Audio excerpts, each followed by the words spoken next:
রুকন আরবি শব্দ। কোরআন মজিদের 2টা সূরায় রুকন শব্দের উল্লেখ আছে। কয়টা সূরায়? 2টা। একটা হচ্ছে সূরা হুদ 80 নম্বর আয়াত, সূরা হুদের 80 নম্বর আয়াত। আরেকটা আছে সূরা জারিয়াত, তার 39 নম্বর আয়াত, 39 সূরা জারিয়াত। এক জায়গায় বলা আছে ফাতাওয়াল্লা বিরুকনিহি, আরেক জায়গায় বলা আছে আও আবি ইলা রুকনি শাদীদ। রুকন মানে হচ্ছে যার উপরে নির্ভর করা যায়, আশা রাখা যায়, আস্থা রাখা যায়, সাপোর্ট, খুঁটি, অবলম্বন, নির্ভর করা যায় যার উপরে, এমন একটা শক্তি সত্তাকে বলা হয় রুকন। কথা বুঝে আসছে? রুকন, রুকন থেকে আরকান বহু বচন। কোন স্তম্ভ, পিলার, নির্ভর করা যায়, মৌলিক জিনিস, গুরুত্বপূর্ণ জিনিস, যাকে সাপোর্ট করে কিছু ধারণ করতে পারে এমন শক্তি আছে যার, তাকেই বলা হয় কিন্তু রুকন।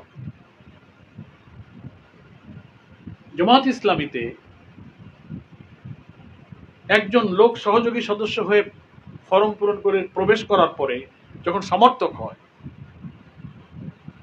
তখন তার ব্যক্তি জীবন আত্মগঠনের জন্য তাকে পর্যায়ক্রমে তার জীবন এবং চরিত্র সংশোধনের একটা ধারাবাহিক প্রক্রিয়ায় জামাত ইসলামীতে আছে। আছে কিনা বলেন? এসেই সহযোগীর পরে তাকে আমরা বলি কি যে তুমি কর্মী হও। কর্মী হতে গেলে 5টা গুণ আছে, বলি না? মনে আছে তো? সময় কম, খুব সংক্ষেপে সংক্ষেপে বলবো। তারপরে তার কিছু বই পড়তে হয়, 5 ওয়াক্ত নামাজ জামাতে, তাকে রিপোর্ট রাখতে হয়, আল্লাহর পথে কিছু অর্থ দিতে হয়, বৈঠকা দিতে যেতে হয়, দাওয়াতি কাজ করতে হয়, সামাজিক কাজ করতে হয়।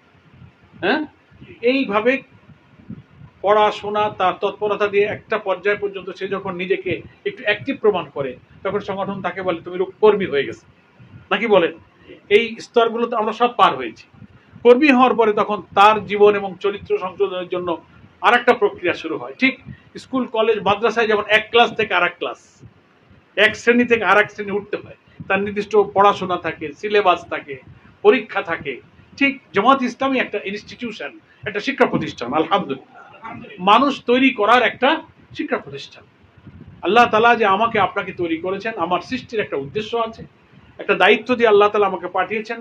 সেই উদ্দেশ্যের উপযোগী করে একজন সহযোগী সদস্যকে তৈরি করার জন্য পর্যায়ক্রমে সহযোগী, সক্রিয় সহযোগী, কর্মী, অগ্রসর কর্মী, রুকন প্রার্থী, রুকন স্তরে স্তরে তাকে এগিয়ে আনতে এই পর্যন্ত তার যথেষ্ট পড়াশোনা, ইমান, ইলম, আমল, ইখলাসের দিক থেকে তৈরি করার জন্য জামাত চেষ্টা করে। তার অনেক প্রক্রিয়া আছে, ইন্টারভিউ আছে, দেখা সাক্ষাৎ আছে, বৈঠক আছে, মহাসভা আছে, টিসি আছে, টিএচ আছে, সংবিধানী আছে, রিপোর্ট বই আছে, পড়াশোনা আছে, আছে না? রুকন প্রার্থী ফরম আছে, নার্সিং আছে, এত স্তর পার হয়। উদ্দেশ্য হচ্ছে যে আল্লাহর ওই বান্দাকে দিন প্রতিষ্ঠার জন্য একটা নির্ভরযোগ্য শক্তিতে পরিণত করতে হবে, যেন তার উপরে নির্ভর করে জামাত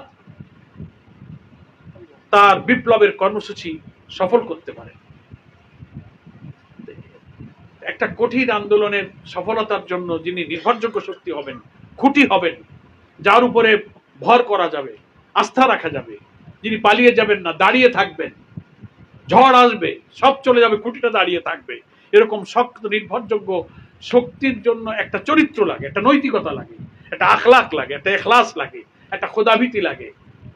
সেই খোদাভীতি তৈরি করার জন্য জামাত ইসলামী দীর্ঘদিন সাধনা করে একটা লোকের পিছনে পরিশ্রম করে। কারণ 5 বছর, 10 বছর, 20 বছর, 3 বছর, 6 বছর তার চেষ্টা, ইচ্ছা, তৌফিক অনুযায়ী এক একটা সময় পরে তার এই রুকনিয়াতের মান সে অর্জন করে। জীবনে এমন বহু মানুষ আছে সারা জীবন চেষ্টা করেছে কিন্তু সে রুকন হতে পারেনি, এমনও মানুষ আছে। আছে কিনা বলেন? এই মৌলভীবাজার জেলার কত হাজার হাজার মানুষ, কত কর্মী, আপনারা 400-500-600 লোক আপনারা এই রুকন পর্যায়ে আপনারা এসেছেন। ইসলামী আন্দোলনের কর্মসূচি বাস্তবায়নের একটা নির্ভরযোগ্য শক্তি বানাবার জন্য তাকে জ্ঞানের একটা পর্যন্ত তাকে তৈরি করা লাগে।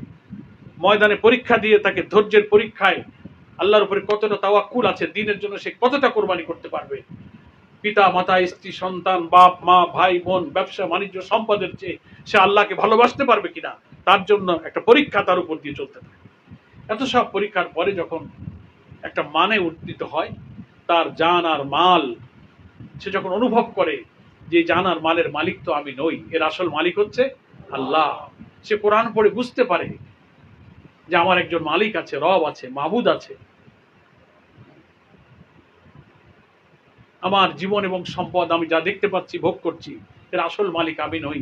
আমার এই দুটো চোখ, আমার হাত পা মুখ, আমার টাকা পয়সা, সম্পদ, কথা বলার শক্তি, দেখার শক্তি, জীবনী শক্তি, চিন্তা শক্তি, বুদ্ধি শক্তি, যা কিছু আমি অর্জন করছি, এটা আমার কিছুই অবদান নেই, আমার মাবুদ আমাকে দিয়েছে। লিল্লাহি মা ফিস সামাওয়াতি ওয়া মা ফিল আরদ, সবকিছুর মালিকানা হচ্ছে আসলে আল্লাহ। তো এটা আমার কাছে আমানত। আমরা যখন কোরআন পড়ে দেখি যে এই সম্পদের মালিক আল্লাহ, কিন্তু সে আল্লাহ আবার বলছেন আউযু বিল্লাহি মিনাশ শাইতানির রাজীম বিসমিল্লাহির রহমানির রহিম, তিনি বলছেন যে এই যে সম্পদ, জান আর মাল তুমি দেখতে পাচ্ছ, এটা তোমার না, এটা আমি তোমার কাছে খরিদ করে নিয়েছি। সূরা তাওবা সবার পরিচিত জায়গা। রুকুনিয়াতের চেষ্টা যারা করেন, করতে গেলে ওই আয়াত সবাইকেই পড়তে হয়, বুঝতে হয়। ইন্নাল্লাহ আশতারা মিনাল মুমিনিনা আনফুসাহুম ওয়া আমওয়ালাহুম বিআন্না লাহুমুল জান্নাহ। পড়েছেন সবাই? কি বলছেন আল্লাহ এখানে? নিশ্চয়ই মুমিনের জান মাল আল্লাহ খরিদ করে নিয়েছেন। বিআন্না লাহুমুল জান্নাহ, কিসের বিনিময়ে? জান্নাতের বিনিময়ে। মানুষ দুনিয়াতে বাজার ঘাট করে, বাজারে যায় ব্যাগ নিয়ে 1 কেজি আটা কিনা, আর এই নির্ভরযোগ্য শক্তির যে ব্যাখ্যাটা আমরা শুনলাম, এটি কি বাংলা সদস্য শব্দ দিয়ে এত কথা, এত তাৎপর্য কি অনুভব করা যায়? যায় না। রুকন কথার মধ্যেই হচ্ছে এই মজাটা এবং এই তৃপ্তি, এই পুরস্কার। একটা বাকিতে বড় বেচা কেনা হয়েছে, আল্লাহ দেখতেছেন তোমার হায়াত 20, 30, 40, 50, 60, 80 বছর পর্যন্ত তুমি বাঁচবে, তোমাকে আমি এই মেয়াদের জন্য এই মালটা জমা রেখেছি। চুক্তির মেয়াদ তোমার হায়াত পর্যন্ত। এই মেয়াদ পর্যন্ত তুমি যদি আমার এই মালামালকে, আমার এই আমানতকে তুমি 100 ভাগ আমানতদারির সাথে রক্ষা করে এইভাবে ব্যয় ব্যবহার করতে পারো, তাহলে চুক্তির মেয়াদ যখনই শেষ হবে, আমি আমার ওয়াদাকৃত বিনিময় জান্নাত তখন তোমাকে দান করব। তখনই বলা হয়েছে বিআন্না লাহুমুল জান্নাহ, সাথে সাথে জান্নাত পেয়ে যাবো।